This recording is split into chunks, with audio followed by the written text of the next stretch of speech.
channel. Today we are going to go through the basics of hammering. The first step to forging is learning how to hold a hammer properly and learning how to swing a hammer properly, because if you're not doing those right, then you're going to end up in a lot of pain. You're going to end up breaking your body.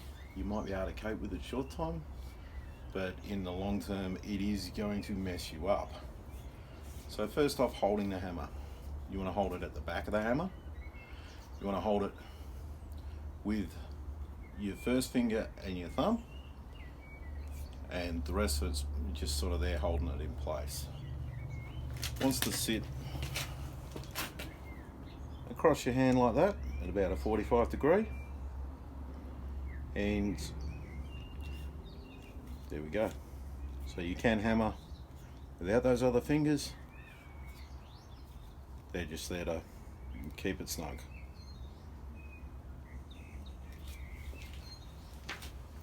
Alright, hammering motion. Now, our piece of metal that we're working on today is actually a piece of timber, which is a good sort of practice piece, because I'm not going to mess up my handle and I'm not going to mess up my hammer. So, if you're choking it up here, number one, you're too close to the heat and you're going to burn your fingers. Number two, you end up pushing it, so all the impact is on your wrist here, and you don't want that because it's going to bugger your wrists up. So you want to hold it at the back. For light forging, you can use just a little sort of snappy stroke, and that's not just wrist, that's a little bit of elbow. But if you're really trying to forge, you want to be bending up at the shoulder. So you want to bring the hammer right up high, and I know you can't see it, but unfortunately there's only so much space I've got here. But you're bringing it right up high, you're rotating your shoulder, and then you're bringing it down.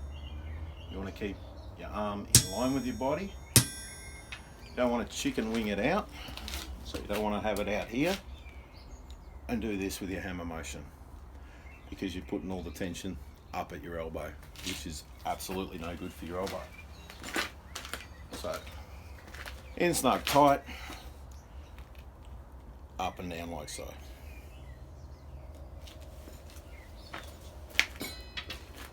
Now, the ideal thing is to get a piece of stick or something like that and just practice it. You want to practice. You're going to be hitting the same spot each time, smoothly, consistently.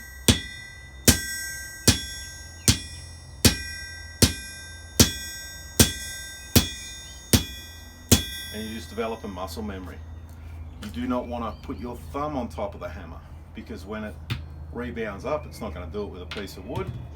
But if you've got a heavy hammer, you're hitting something reasonably hard, it's going to rebound up and it's going to break your thumb. So you want to have your thumb and your finger wrapped around like I said earlier. So just wrapping it around all the way up, all the way down.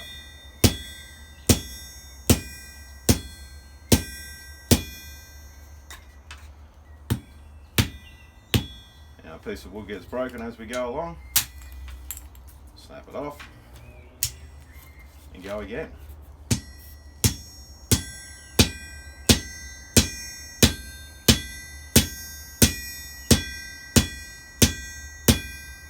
Now when you're hammering, you want to hit pretty much the same spot on the anvil each time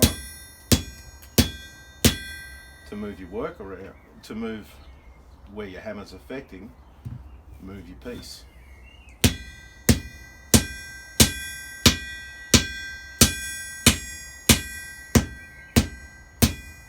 So each time the hammer's hitting the same spot.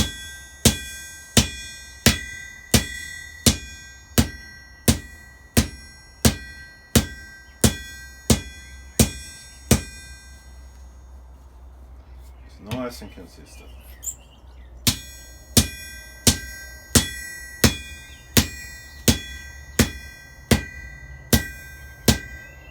Rolling up at the shoulder.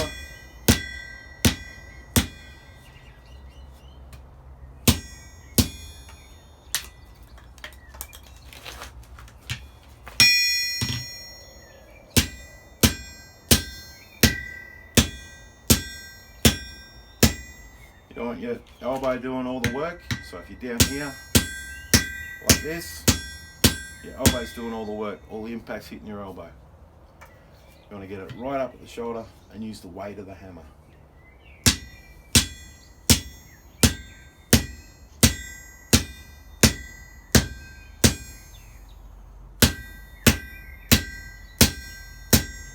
Now you can use a piece of wood, piece of stick, any sort of piece of timber. It's not going to affect your anvil or your anvil shaped object, and you just keep practicing, just keep hitting it. You want to make sure that you know where your blows are going to hit each and every time. You're going to make sure that when you're hitting the anvil or when you're hitting the metal, your blows are nice and flat when you're forging flat. If you're doing a taper, you're doing this. And again, your hand is controlling what's happening. So you got a bit of angle on the hammer, and again, you're hitting that same spot.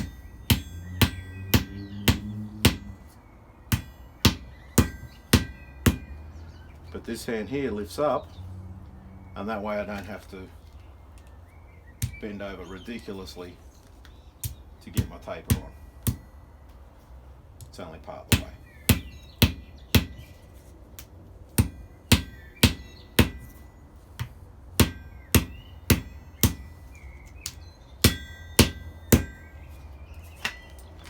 So there you go, that's our first exercise in smithing, and it is just that, it's an exercise. It's getting your hand in right, it's getting your arm in right. You do not need to swing for the moon. You do not need to forge everything out in one heat. That's unimportant. You need to forge consistently and nicely. You need to be able to hit the same spot every time.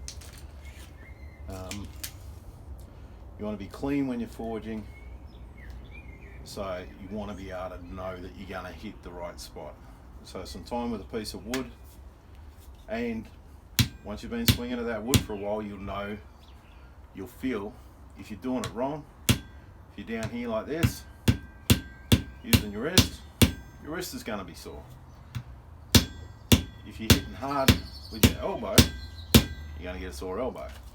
When you're hitting hard, you're going to be using the shoulder.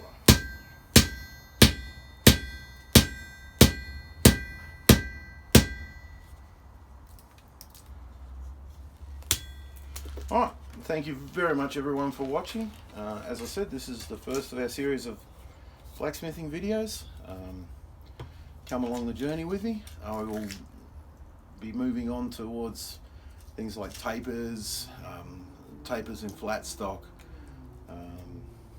drawing down, everything like that. That'll be part of it, and then eventually we will move into doing projects. So again, thank you very much everyone for watching. Hit the like, hit the subscribe, hit that little bell notification so you know when the next video in the series is coming along, and bye for now.